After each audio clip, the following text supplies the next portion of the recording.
요한복음 20장 31절 한 절 봉독하겠습니다. 요한복음 20장 31절입니다. 오직 이것을 기록함은 너희로 예수께서 하나님의 아들 그리스도이심을 믿게 하려 하며 또 너희로 믿고 그 이름을 힘입어 생명을 얻게 하려 함이라. 아멘. 서로 인사합시다. 반갑습니다. 아멘.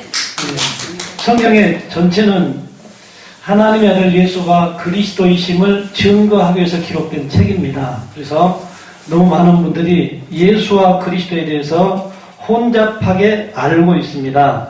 성경은 마태복음 1장 16절에 이렇게 말씀을 기록하고 있습니다. 야곱은 마리아의 남편 요셉을 낳았으니 마리아에게서 그리스도라 칭하는 예수가 나시니라. 그리스도라 칭하는 예수는 누구시죠? 그리스도. 하나님의 아들 예수가 그리스도이심을 증거하기 위해서 성경의 모든 것을 기록했습니다. 그렇다면 성경을 통해서 하나님께서 여러분에게 약속하신 것이 무엇일까요? 성경을 통해서 하나님이 우리에게 약속한 것, 이걸 알지 못하면 성경을 다 왜곡합니다. 시편 133편 3절에는 헐몬의 이슬이 시온의 산들에 내린 같도다. 거기서 여호와께서 복을 명령하셨느니 곧 영생이니라. 하나님은 복을 뭘로 명령하셨다고요? 영생을 복으로 명령하셨다. 그렇다면 우리가 생각하는 복은 지금 뭘 바라고 있을까요? 전혀 그분이 원하는 방향의 복을 우리는 구하지 않고 있습니다. 그렇다면 하나님께 응답이 있을까요? 전혀 없습니다. 하나님은 영이시고 보이지 않는 비물질의 하나님이신데 보이지 않는 비물질의 하나님께서 보이는 물질 세계에 예수님을 보내주셨습니다. 그래서 그 예수를 보낼 때 그리스도라 칭하는 예수로 보냈다. 영생을 복으로 명하시고 생명을 약속으로 주셨습니다. 요한일서 2장 25절에는 그가 우리에게 약속하신 것은 이것이니 곧 영원한 생명이다.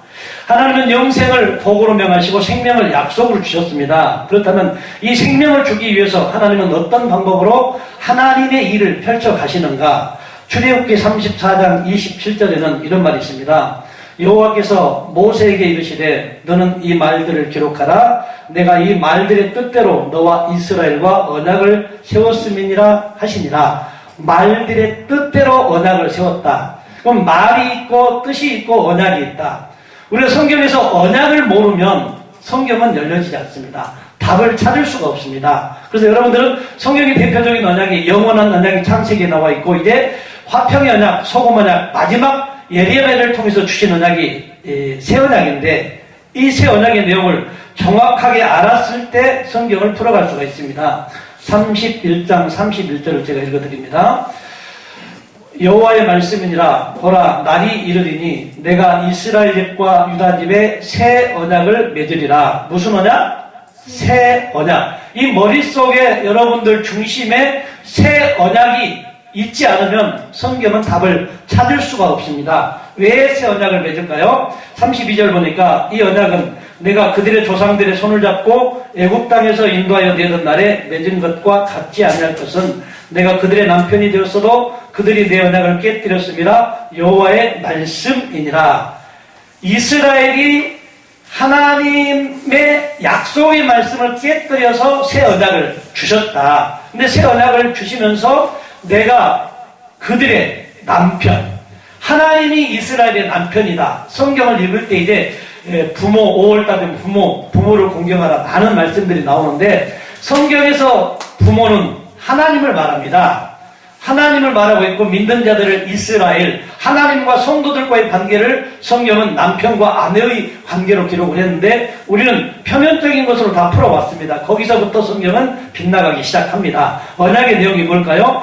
이 언약은 내가 그들의 조상들의 손을 잡고 애굽 땅에서 인도하여 내던 날에 맺은 것과 같지 않은 것은 내가 그들의 남편이 되었어도 그들의 내 언약을 깨뜨렸습니다. 여호와의 말씀이니라. 여기서 하나님이 우리의 남편이라는 사실을 또 머릿속에 기록하시기 바랍니다. 33절의 내용입니다. 그러나 그날 후에 내가 이스라엘 집과 맺을 언약은 이러하니 곧 내가 나의 법을 그들의 속에 두며 그들의 마음에 기록하여 나는 그들의 하나님이 되고 그들은 내 백성이 될 것이라. 여호와의 말씀이니라. 이스라엘 백성들이 애굽에서 출애굽해서 이제 이스라엘 백성들을 출애굽시켜가지고 호렙산에서 이제 모세에게 첫 번째 언약을 주었습니다. 첫 번째 언약을 어디에 받았죠? 돌판, 보이는 돌판에 받았습니다. 근데 두 번째 언약, 새 언약을 어디에 기록하겠다고 지금 말씀을 읽었습니까? 우리 마음의 생각에 기록하겠다. 첫 번째는 보이는 세계에 말씀을 주셨고, 두 번째는 보이지 않는 우리 심령, 마음 안에 주겠다. 이 언약의 약속을 모르기 때문에 지금 한국교회가, 전 세계교회가 죄의 문제를 처리하지 못하고 있습니다. 하지만 하나님의 아들 예수님은 죄로부터 구원시키러 오셨다고 분명하게 말씀을 했습니다. 언약의 내용을 여러분 마음속에 새겨지기를 바랍니다. 그들이 다시는 각기 이웃과 형제를 가르쳐 이르기를 너는 여호와를 알라 하지 아니하리니 이는 작은 자로부터 큰 자까지 다 나를 알기 때문이라. 내가 그들의 악행을 사하고 다시는 그 죄를 기억하지 아니하리라. 여호와의 말씀이니라. 중요한 사건을 짚고 넘어가야 됩니다. 새 언약의 내용이 사람의 완악함을 하나님은 알고 계십니다. 그런데 그 악행을 사하고 다시는 그 죄를 기억하지 않는다. 그래서 왜 죄를 기억하지 않는다고 했을까요? 신명기 18장 15절에는 이런 말씀이 있습니다. 내 하나님 여호와께서 너희 가운데 내 형제 중에서 너를 위하여 나와 같은 선지자 하나를 일으키시리니 너희는 그의 말을 들을지니라. 모세와 같은 선지자를 보내주겠다는 약속이 이제 장차 오실 예수 그리스도를 말하고 있습니다. 그 예수님이 이 땅에 오실 때 어떤 마음으로 어떤 상태로 예수님을 보내시는가? 18절에 보니까 내가 그들의 형제 중에서 너와 같은 선지자 하나를 그들을 위하여 일으키고 내 말을 그 입에 두리니 내가 그에게 명령하는 것을 그가 다 무리에게 말하리라. 하나님의 말을 그 예수의 입에 두고 하나님이 예수님 안에 계셔서 예수님을 성전 삼고 하나님이 주신 말씀을 대언하는 영으로 예수님을 보내셨다. 예수님 시대까지 선지자 중에 하나, 오늘 모세 너와 같은 선지자 중에 하나로 예수 그리스도가 오십니다. 그렇다면 이제 그 예수 그리스도가 오셔서 이 땅에 오셔서 어떤 상태로, 히브리서 9장 15절은 그분이 어떤 상태로 오셨다는 말씀을 분명하게 기록을 하고 있습니다. 예수님은 분명히 이목적으로 오셨습니다. 이로 말미암아 그는 새 언약의 중보자시니 이는 첫 언약 때에 범한 죄에서 속량하려고 죽으사 부르심을 입은 자로 하여금 영원한 기업의 약속을 얻게 하려 합니다. 새 언약의 중보자, 완성자가 아닙니다. 성취자가 아닙니다. 마태복음 1장 16절에는 이런 말씀이 있습니다. 마태복음 1장 16절에 하나님은 그 예수님을 보내실 때 처음에 읽었는데 한 번 더 읽습니다. 야곱은 마리아의 남편 요셉을 낳았으니 마리아에게서 그리스도라 칭하는 예수가 나니라. 17절에 그런즉 모든 대수가 아브라함부터 다윗까지 14대요 다윗부터 바벨론으로 사로잡혀갈 때까지 14대요 바벨론으로 사로잡혀간 후부터 그리스도까지 14대더라. 여러분들이 예수와 그리스도가 14대가 하나로 가버렸습니다. 집에 돌아가서 쉬어보십시오. 내가 시간이 많이 있으면 함께 쉬어가는데 예수가 13대, 그리스도가 14대입니다. 그런데 조금 전에 9장 15절에, 히브리서 9장 15절에 예수님이 그런 새 언약의 중보자로 오셔서 16절에 이렇게 말씀을 하고 있습니다. 유언은 유언한 자가 죽어야 되나니 유언은 그 사람이 죽은 후에야 유효한 즉 유언한 자가 살아있는 동안에는 효력이 없느니라. 예수님이 오셔서 하셨던 모든 말씀은 그 예수가 죽고 난 이후에 실효성이 있다는 것입니다. 예수도 선지자 중에 하나로 왔기 때문에 반드시 죽어야 합니다. 그래서 예수님은 마지막 사역을 마치는 시점에서 이런 기도를 하나님께 올립니다. 마태복음 27장 46절에는 제90쯤에 예수께서 크게 소리질러 이르시되 엘리 엘리 라마 사박다니 하시니 이는 곧 나의 하나님 나의 하나님 어찌하여 나를 버리셨나이까 하는 뜻이다. 하나님이 예수님을 사용하시고 예수님의 몸을 버리셨다고 나옵니다. 그리고 요한복음 6장 63절에는 이런 말씀을 합니다. 요한복음 6장의 영적인 얘기를 쭉 해오시다가 62절부터 읽게 됩니다. 그러면 너희는 인자가 이전에 있던 것으로 올라가는 것을 본다면 어떻게 하겠느냐? 골로새서 1장 16절에 보면은 그는 보이는 것과 보이지 않는 것을 창조했다고 말합니다.